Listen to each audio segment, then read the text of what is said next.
what it's all about, baby. Back and forth. My goodness. Open three, left wing. Got it. The three falls for Kenny Goins. And Winston sends Michigan State soaring to the Final Four.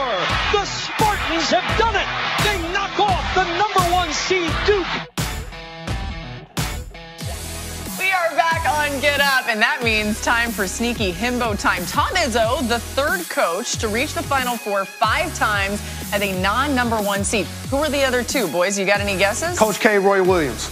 Okay, I would say guess. Roy Williams, and I would say Cal. All right, so Jalen got one of them. Oh, well, I don't know where it is. But there we go. Jim Coach Boeheim. K and Jim Boeheim. So really? Speaking of Tom Izzo, he's joining us on the phone right now. And it is our pleasure to welcome Tom Izzo into the conversation with the whole group here. Tom, I put together everyone who's devastated this morning. Duke, you just beat them, and Michigan, your arch rival. So I've got everybody in the house. And let's just start with this team, Tom, because Jalen made the point this morning that he thinks your team thrives on disrespect, that when the season starts, people don't put your team there with the favorites, and then you're a 2 seed after all your team accomplished this year. How much motivation and how significant do you think it was for your team, the way it was viewed going into this tournament? Well, Greeny, I'm glad Laura's there because you got 2 guys I'm going to have to argue with a little bit. So that's great. But you know, I think Jalen's right on this. You know, it's not the disrespect card. I mean, listen, and I think Jay will agree. Duke, I mean, it almost is hard. You almost feel like you're the guy that beat or shot Bambi, you know. I mean, they were everybody's favorites, and rightfully so. I love Zion Williamson, not only as a player, but the way he handled himself after the game, the way Mike did. It's the class of the class. It's why they are who they are. And so, I you know, we've been underdog most of my life, but probably deservingly so sometimes. And yet yesterday we found a way to win. Coach, Cash Winston is playing, he's playing out of his mind. Obviously, Matt McQuaid played extremely well the other day. But I need to know, Seth Greenberg and I were talking about this last night. Did you draw up that play for Kenny Goins to knock down that 3-point shot? Because he played out of his mind yesterday. Well, you know, we actually did, and it was Cash's suggestion. I mean, I kept asking Kenny, are you going to hit a shot? You know, and it's a play that we've run, and the second option is to get Cash's a shot. So, you know, Zion had just blocked that one. I said, Kenny, pump fake him, you know. He says, Coach, he was 15 feet away from me. And I said, yeah, but the guy can get up, man. I showed you film, you know. And so that was interesting, and it was kind of ironic that we went with a senior. We went with a guy who was a walk-on, but he's been very instrumental in our whole season. And you know how it goes. Sometimes you get lucky. We got lucky. Coach, I talked about the fact that this team embodies an identity that reminds me of the one that you won a championship with, led by Mateen Cleaves and Mo Pete. One that you had an identity as getting up in the player's face, and we talked about on this show when you had your exchange with one of your players going back to the huddle. Is there any similarities between that team and this team for you so far? You know, I think so, Jalen. I mean, like you said, like you guys, you know, I mean, your team, you got to have a little toughness. I think the difference with this team, with Mateen and Antonio or, you know, Andre Hudson, I mean, we were brute strength tough, you know. We were knock you on your butt tough.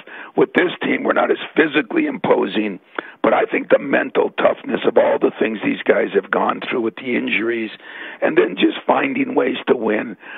Even when we got down 30-21, there was not a calmness in the huddle with me, but there sure was with Cash and McQuaid and Kenny. And I think that's where experience, you know, we all talk about experience matters, and it does matter. Jay Wright always says it's good to get old, and maybe he's right in that respect at that time of the game.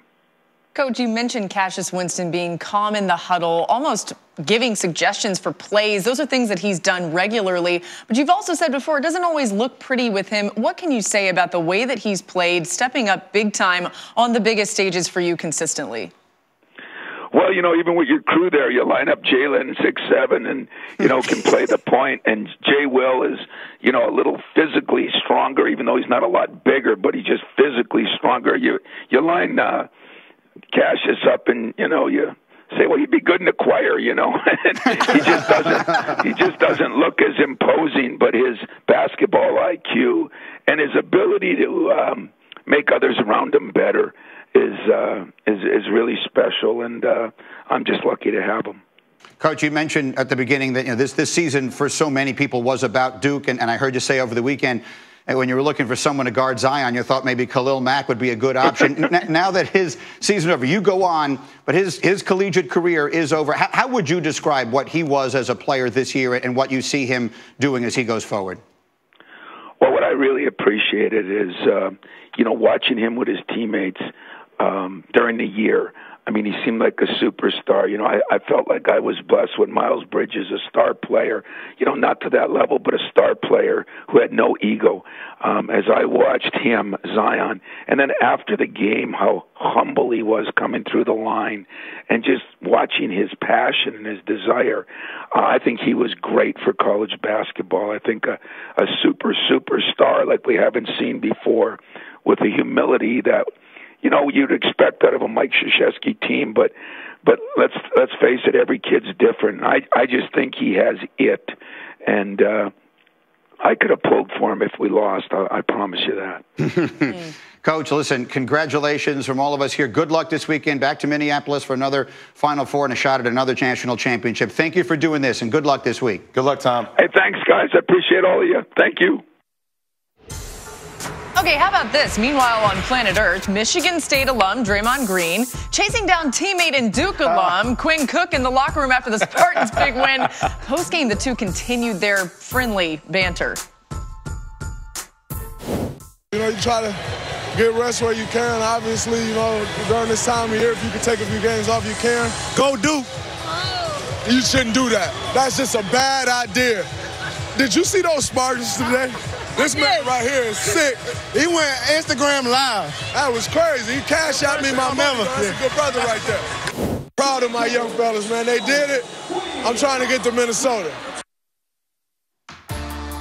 That's amazing. Look, if you watch Big Ten basketball, which I do all the time because I'm an alum of the conference, like Draymond Green is the perfect example of a Michigan State player. That guy, you never would have thought he was going to be a great pro. They just have guys like that, and this team is a perfect embodiment. And how about now you have to put Cassius Winston in the same breath with Draymond Green and Magic Johnson as the only players in NCAA tournament to have 20 and 10. 20 and 10. That's incredible. Do you feel like they're the favorite now going forward? Is Michigan State the favorite to win this thing? They're my favorite, along with Virginia. Yes. Is that hard to say for you? Well, there's only 4 teams. No, You can't pick 2. My squad is out of it. You can't pick 2. There's only 4 left. Yeah, who's the favorite? I'm confused, man. My squad. All right, you know what? Michigan State. There you go. Fair. Put it well out done. there. All right, as we continue here on Stay Up, don't forget Bruce.